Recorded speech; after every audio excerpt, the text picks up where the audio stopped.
সলিল চৌধুরীর কম্পোজিশনে অনেকেই গান করেছে এবং সেসব গান যথেষ্ট জনপ্রিয় হয়েছে।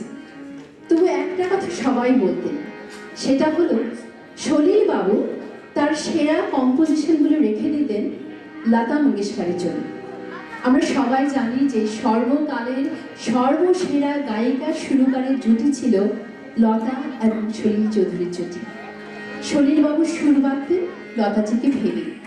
তিনি বুঝতে পেরেছিলেন তার মিউজিকের মাস্টারপিসগুলোকে কেউ যদি সেই উচ্চতায় পৌঁছে দিতে পারেন তবে তিনি হলেন লতা মঙ্গেশকর।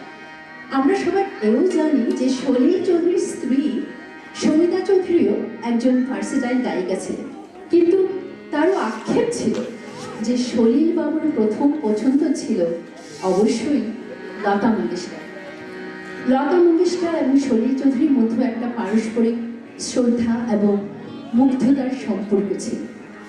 লতা বলেছিলেন সলিল বাবুর ছিল তার নিজস্ব স্টাইল, যার কম্পোজিশন শুনলে মনে হতো খুব সোজা, কিন্তু গাইতে গেলে বোঝা যেত ঠিক কতটা কঠিন।